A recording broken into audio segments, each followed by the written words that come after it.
Ladies and gentlemen, this is the TK Kirkland Show, the TK Kirkland Podcast. Executive producer Charlamagne the God, and we travel the world and we bring everybody to light because everybody has a story.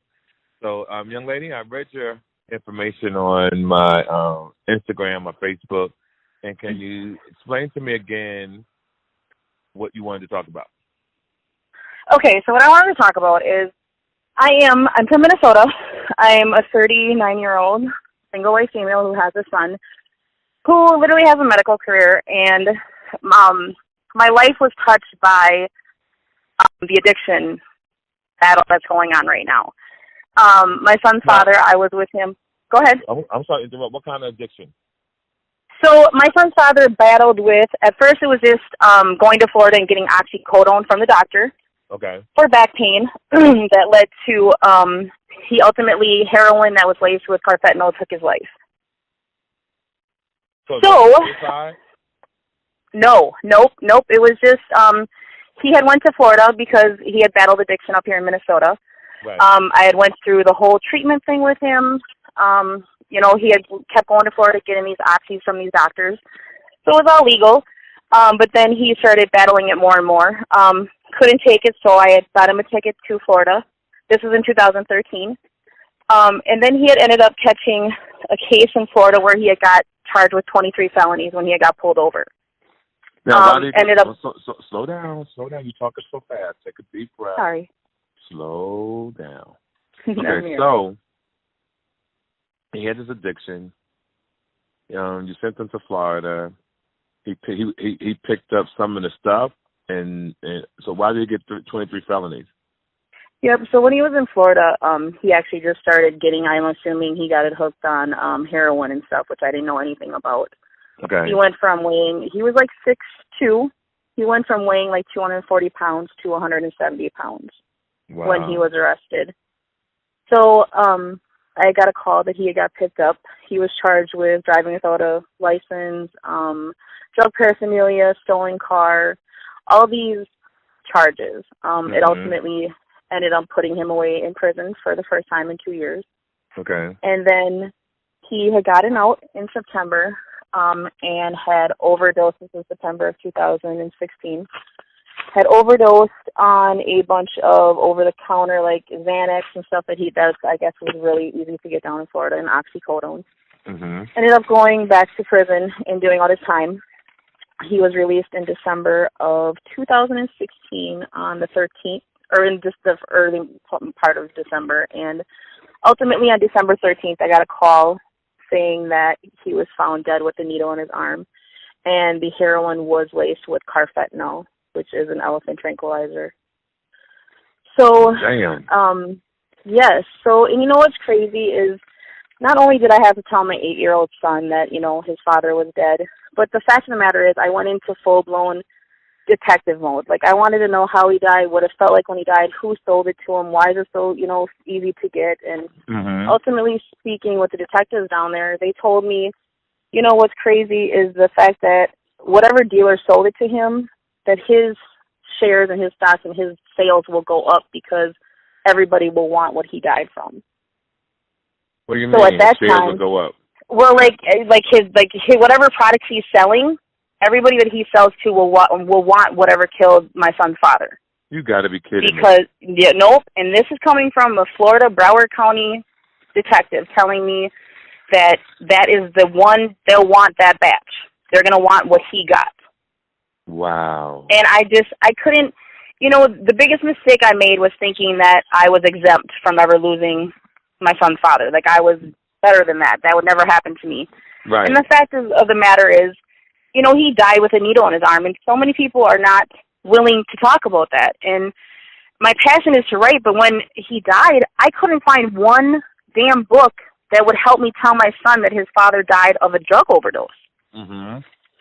So I began to write a children's book, and decided that I would self-publish it through Amazon, which I'm in the process of doing now. The book part is done. I'm just doing the illustrations now.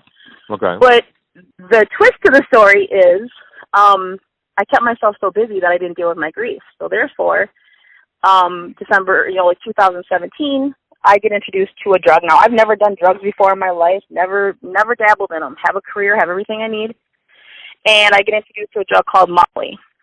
Now, this... Now, slow down again. Yep, go ahead. Slow down again. It's like you've been waiting to talk to me. I have. I mean, you don't understand. Like, I guess I've been waiting.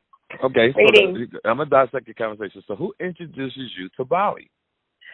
So, just randomly at a bar one day, just get introduced to it. Everybody had been doing it around, so just get introduced to it. Okay, slow down again.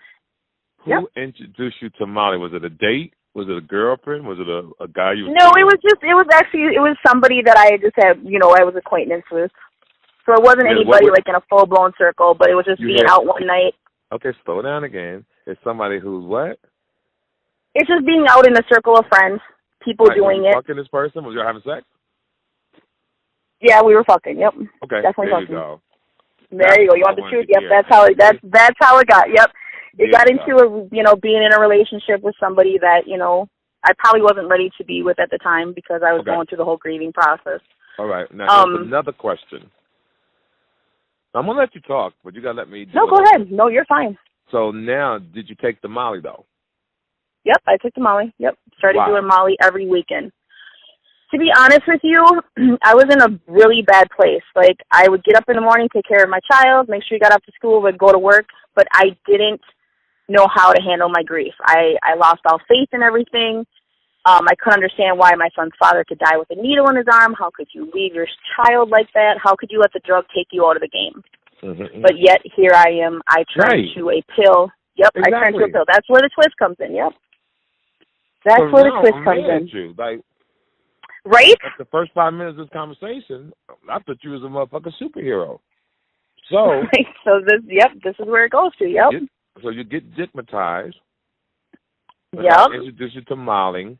So what gets you out of the Molly, or for your answer, or are you still taking it occasionally? Nope, not still taking it. I do it for probably on and off for 7 months, probably three weekends out of the month.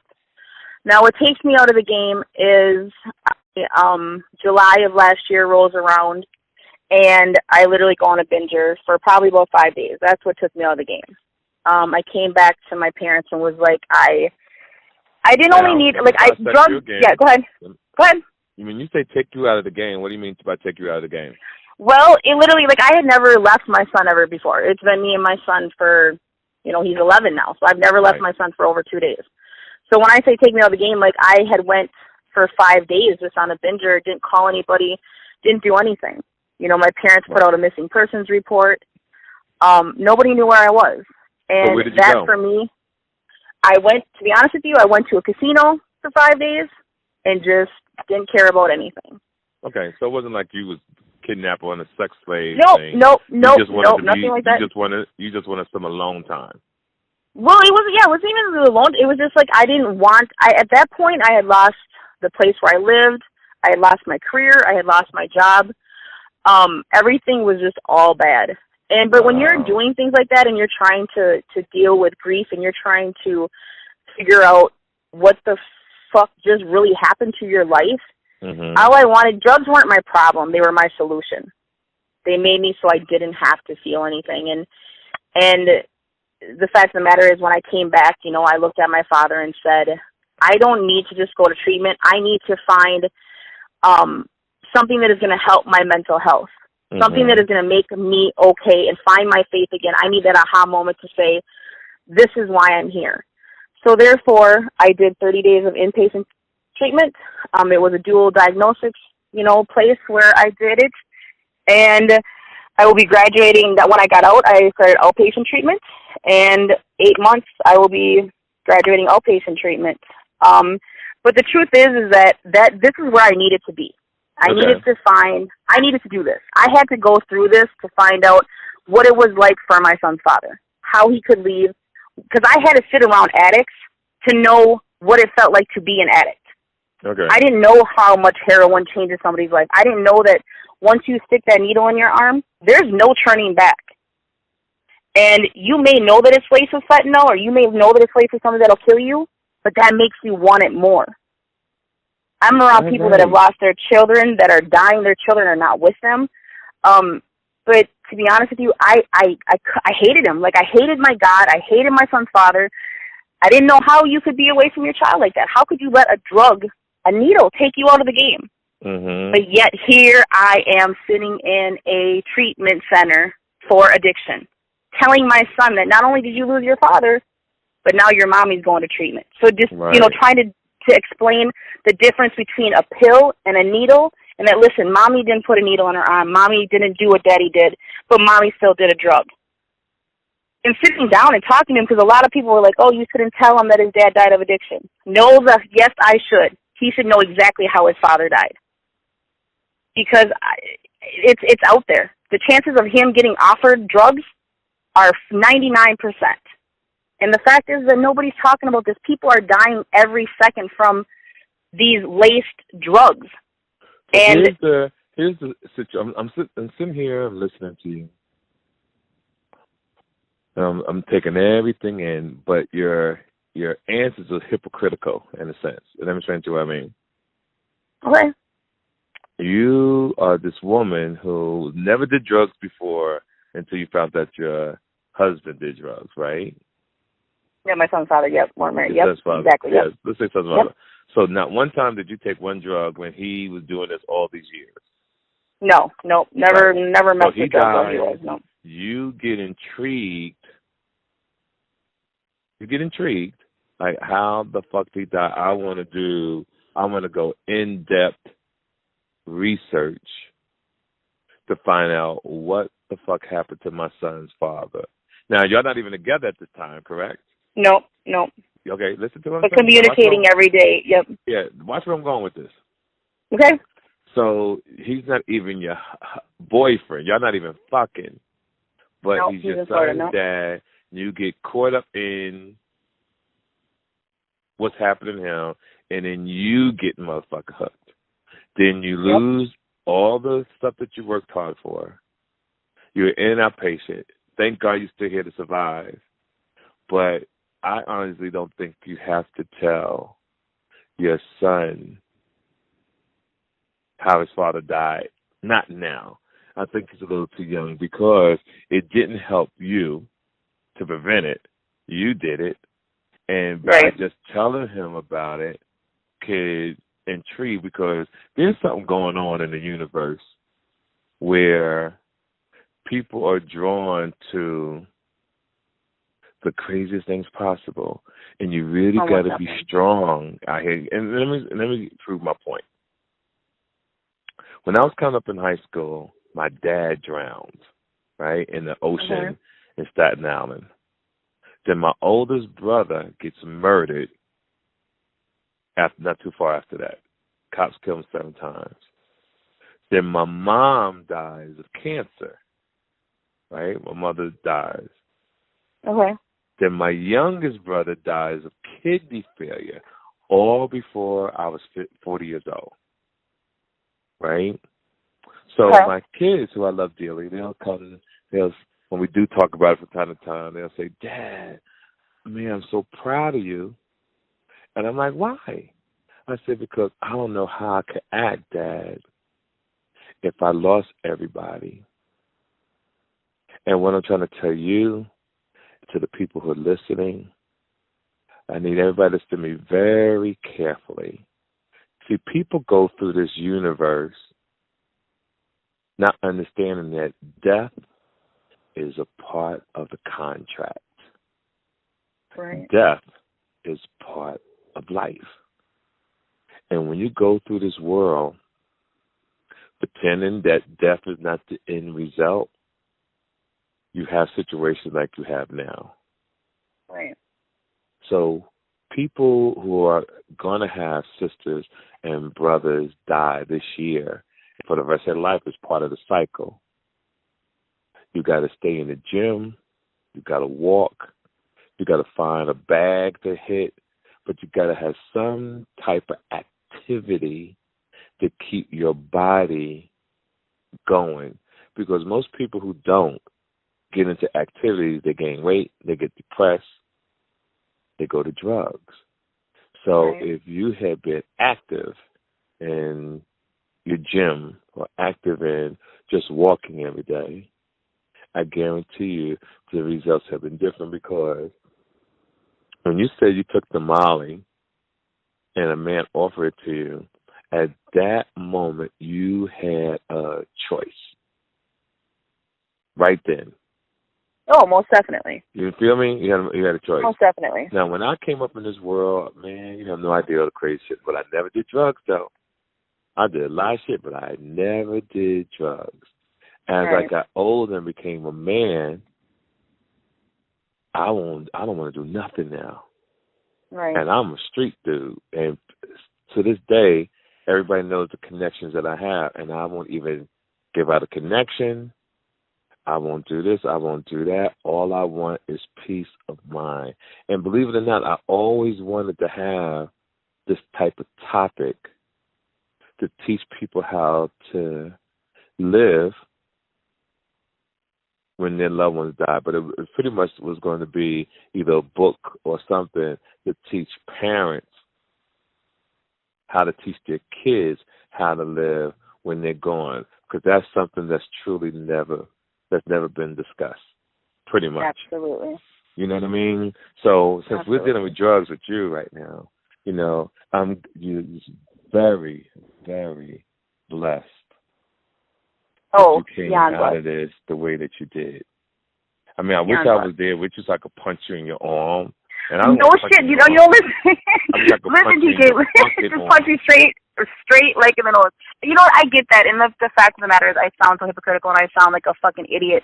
Like, why would you do that? Why would you? Yeah, you sound like hypocritical. It was just retarded, completely like retarded.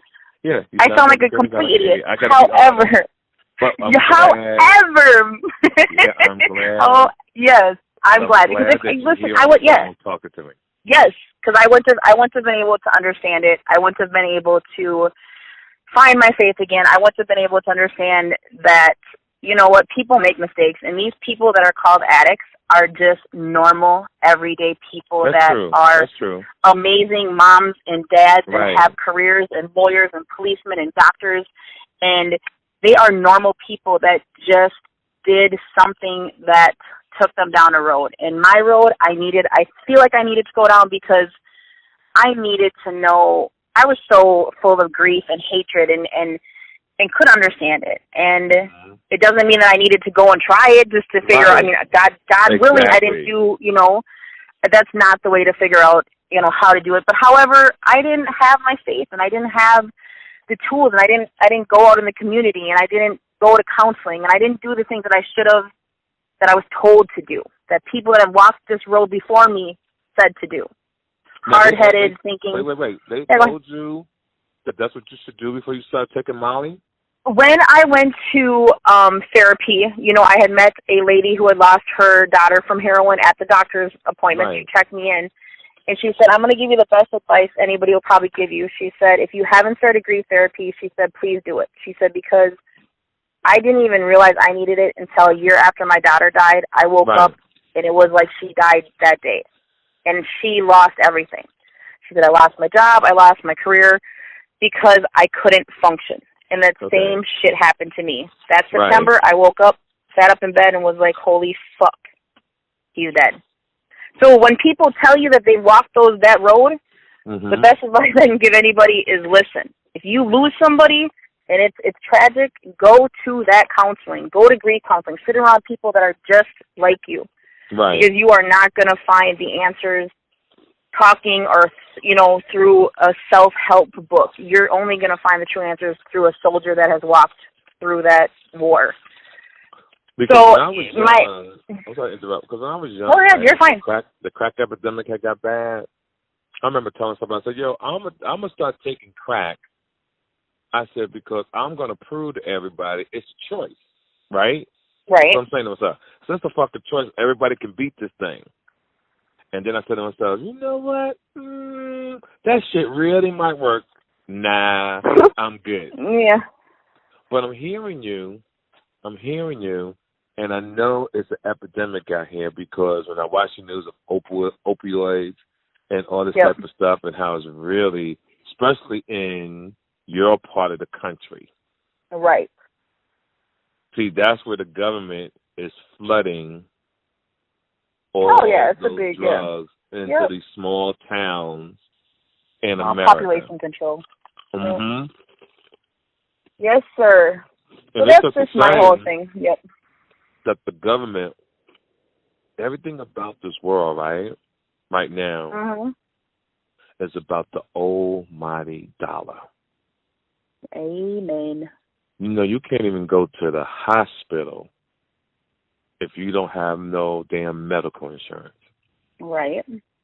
If you was dying and needed certain medication and you didn't have insurance, you are done. Yep, it's a done deal. Yep. And that's why a lot of these older generations are turning to heroin, because they can't get their medications from the doctors anymore. So that's the only thing they can afford up here in these parts. So the heroin is saving them? Well, the heroin's taking their pain away. I've read countless numbers of people that are dying in their 60s, 70s in these small towns in Iowa and Idaho and Cleveland because their insurance was turned off, and these old people in their 60s and 70s have no way to control their pain, so they're turning to heroin because it's the cheapest thing that will take the pain away, even if it's for, I don't know, I've never done it before, but even for if it's at just that moment. Right. And they're hooked, and they're overdosing. But yeah, until you start reading those stories and you start Googling the shit, but the problem is with Americans, we don't Google and we don't want to learn about anything unless it happens directly to us. Right, right. Because we have our lives are too busy to worry about all that other bullshit that other people are dealing with. So I'm here to tell you, yeah, I traveled down that road, stupid as hell. Didn't travel down in that depth.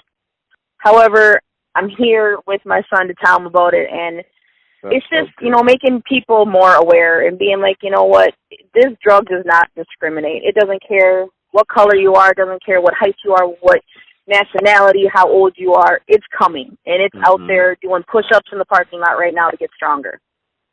And you may not even know it's your neighbor, your sister-in-laws, your in-laws. They're more than likely somebody that you know is battling with addiction. You just don't know because it's not talked about. Right. It's not talked about in our society. You hide shit that's embarrassing, and that's another thing I struggle with. Is like, goddamn, I'm not telling anybody I'm in treatment. Right, right. Like, are you crazy? They're gonna think I'm a cuckoo bird, or I'm out here putting needles and smoking crack, and I'm losing my teeth. And nah, I'm still chunky. I'm still Now, do you have your teeth? I have. TK, I didn't do them drugs.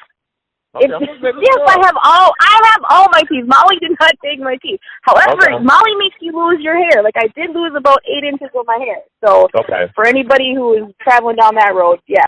But I have all my teeth, not yet. But that was my thing growing up too. I thought that people that smoked crack were just, old white people that lived in trailer parks. Right, right. I didn't know anything I didn't know the shit of any other, nothing. Only saw the shit on the movies. So here to tell you, like, just, research it, because chances are one day the way the world's going is it's going to touch your life in some way. And if it doesn't, be blessed that it hasn't. So how old I know when you see me. Me, I'm 39. Oh, you're a young woman. Old enough to know better. Right, that's true. You are. But I don't, I wouldn't change. As much as I lost and as much as hell as I went through, somebody asked me if I would change anything, and my hand to God, I wouldn't, because this has made me stronger. It has given me my faith back. He gave my son his mom back. Is your mom and dad alive? My mom and dad are alive, yep. And are you guys close? We are very close. Okay, because I'm trying to figure out, normally I wanted to see if you and your father was close and your mom was close. And even though you was close, you still went down this path. It's down. Yep. That's interesting. Yep. Very close family. My mom and dad have been married for 45 years. Right. Close as hell. I'm up there every weekend. We do everything together. However, they were the type of parents that kind of knew something was going on, but I was like, no, I'm good. I'm fine. They didn't know enough about drugs to know anything. Right, they didn't travel down that road. She just must be, and that's another thing. You go to treatment and you're like, why the fuck didn't anybody notice? Why didn't anybody notice? And it's like, well, because you wouldn't let them. You stayed in the house. You just made sure your son was okay, but you never left the house after that because you were battling depression. So the truth of the matter is, if your mental health is not okay, and that's another thing that's not talked about. God forbid you ever say in this society that you're depressed because people think of straitjackets and rubber rooms. Right. So that's not talked about either. Right. Now, how often was you taking Molly? Like, you were taking it every day? Nope. I would take it every weekend. So about 3 weekends out of the month. But the thing with Molly, it's just a pill. So you only take one pill and you could be up kicking it for a day. But then Molly is a depressant. So, on Sunday, if I take 3 pills over the weekend, Sunday rolls around, I'm coming down, but then I'm depressed because, Molly's a downer. I didn't know anything about that. So on top of my depression and my grief, I'm making myself more depressed because I'm taking this pill that, I think is like, okay, I don't feel when I'm on it. I feel good. I feel like I'm on top of the world. I'm great. My feelings don't matter. I'm not crying. I'm okay. Right. Bullshit. You didn't research. What else what would have been another route if you had another route to go other than taking Molly and to deal with your depression, and you can't afford therapy? And let's say you can't afford therapy. Going to these meetings that they have with people that have lost. People have lost so many people that this epidemic is so big that every corner you go around, there is either a meeting or a place where people gather that have lost people from this drug. Right. If I would have sat in a room full of people that had gone through what the hell I was going through, I didn't have to look far. Right. Because they're Mondays, Wednesdays, and Fridays. Right. I'm on the internet on Facebook, and there's so many heroin, families that have lost people. They're losing them every 76 seconds somebody's dying from a heroin overdose. Man. And, in Florida, when I was talking to the detective at that time, they had so many people coming into the emergency room, they couldn't even save them because carfentanil is so potent that it's like taking a salt shaker and shaking it in your hand. That's the smallest amount it takes to kill you. They had doctors coming in that were just touching the patient that were dying because that's how potent carfentanil is. It's literally a salt shaker amount on your hand that will kill you. This is an elephant tranquilizer that they are putting in your weed. Now they're putting it in your weed. They're putting it in your meth. They're putting it in your coke. They're putting it in normal things. And people are dying so rapidly that they don't have enough Narcan to save these people. Now, what is Narcan? So Narcan is a drug. It's a drug that is administered up in each nostril. It's like a spray, and it instantly stops and blocks the opiate. So if you can get to the person in time, it's like a little syringe. It squirts up each side of the nose, and it completely stops the effect of the drug. And it sends the person instantly into withdrawal. So they wake up pissed the frick off. They wake up angry. But the carfentanil is getting so strong in these parts that it's taking 3 syringes of Narcan to save one person. They don't carry you that much in an ambulance. Right. They don't carry that much. So if you have 1 syringe full of it, it's not going to matter because that carfentanil is so strong. It's taking 3 shots to get these people back. But the truth of the matter is, as soon as they come back out of that overdose, chances are they're going to go back to that same dealer to get that same batch. Man. It's reality. It's reality. And that's why the people who are listening, you really got to stop because I always tell people the government does not care. Does not give one shit about you. They don't. They are the biggest drug dealers in the world. And so if you don't research it. I'm thinking about El Chapo. I was watching his documentary last night. And when you see all the money he made, the only reason why they came down on him, because he probably pissed somebody off. But most definitely, yep. You know what I mean? Or he didn't he didn't pay somebody or anything like that. He didn't give the right share to them. Right. Exactly. And that's a shame that the government is like this. And now they have this opioid thing, and it's really taking majority of all the white people. It's not a black thing. Most definitely. No, it's not a black thing. I'm shocked that they even doing that. Like I guess whoever made that decision said fuck the white people. Right, they're annoying too. Right. Because I said, I think if I'm correctly, let's see if I got this right. A certain amount of white people are dying a day from opioids in this shit. Oh yeah, yep. But is it 100 and something a day or a week? It's one every 76 seconds. Right. In some of these cities, TK, their morgues are full, and they're putting bodies in U-Hauls. They're renting U-Hauls to put these bodies. But you're not hearing about this unless you Google it. They're putting bodies in U-Hauls because there is no room for them. The funerals can't even keep up with them. Man. But if it's not touching your life, you're not Googling it. Right. We're busy watching R. Kelly and Michael Jackson. We don't know it if it's not happening to us. We're not watching it. Right. And it's population control. The government. If we're living to 100 and 100, what the hell are we gonna do? There ain't no space for us. You're right. So let's give them this drug. Let them take themselves out. Right. And so the other thing that's about that, it was an article the other day that they're serving fake food. You know how they see it now, like those no seeds and the watermelon, no seeds. Right. 9 states got penalized for selling fake fish. How the fuck? Well, who does that? Create fake fish. The same way we have a fake-ass president, I guess. This shit is insane. He created that. Same thing. It's insane. Like, how do you even start that? What are the ingredients in that? Exactly.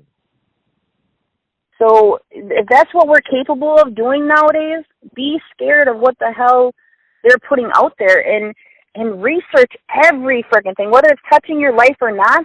Research suicide. Our babies are killing themselves because they're getting bullied, and we're not even researching that because it hasn't touched our lives yet.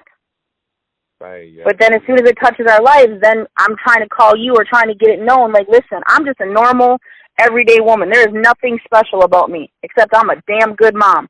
Other than that, there ain't no reason I should be on your radio show. Because I saw your story, and I'm such a busy guy, and I said, you know what, I really want to talk about. How long has you've been trying to reach me? Oh, it's been a minute. I didn't even know that you were as big as you were until I Googled you after I contacted you. But it's been a minute, but you're busy.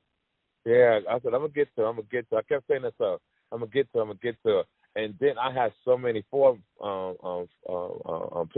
I got Facebook and all these other things. And sometimes I forget my damn codes, right? And I'm like, right. Damn, I've been wanting to talk to you like 2 weeks, but I have forgotten my passcode to get back in. And I said, I'll get right to it. And I was doing something the other day, and I said, okay, cool, I can get in this way. Then I checked it again this morning, and I said, okay, I'm going to reach out to her today and talk to her and let her know that I'm truly, truly interested in talking about this particular crisis in this world. So what I'm hearing, what you're saying, what the knowledge I'm having, what I've gone through and seen, ladies and gentlemen, I just want you to know I love y'all guys, and you have to stay strong and understand that these things that happen in your life, you don't have to do drugs. You just have to find another way. You can get out in the street, put some sneakers on, and just run 4 or 5 miles a day. I promise you it'll change your life. You can go. Definitely. I promise you. If you walk, it can happen. If you could go to these meetings, like the young lady said, and talk to somebody. But listen to me. Yep. Once you get on these drugs, it's hard to get off them. And yep, there are no exits on this road. And if you guys love your children the way I love my kids, the way you love your children, you don't want nobody to come take your kids away from you. I think that's one of the worst feelings in the world, for someone to take your kids away from you. Like I wouldn't even know how to act. Yep. It would be down that way for me, you know. And the things that is also important, I got to show mad love to my man. Give me a second. Named Duke. I got to talk about my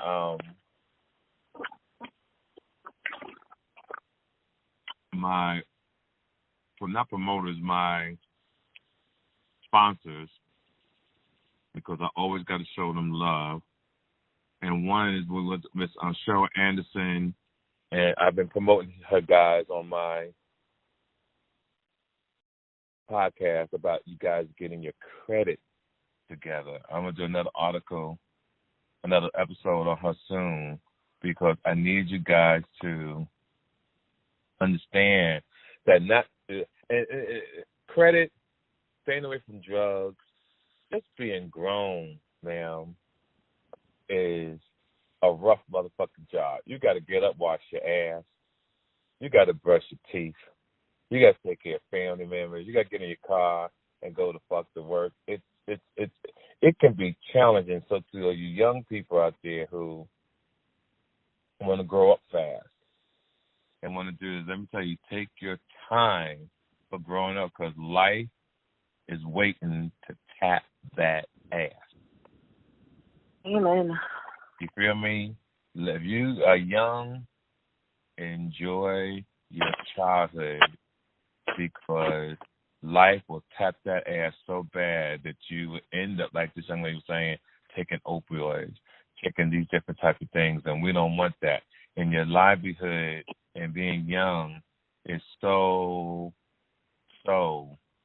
important that you enjoy your life. And the book that I want people to start reading too is called Male Diction, the prequel by my man Duke Duke. And you can go on Amazon.com and read it for free. And it's or either on Kindle. And I think it's a great, great book. And I want people to start reading a book if you can, at least once a month. So just Google Duke C. You'll see his information there, and read the book Male Addiction, which is, I think, is really interesting. It's just hilarious, So here we are, babe. So what I'm taking from, I got to do one more thing.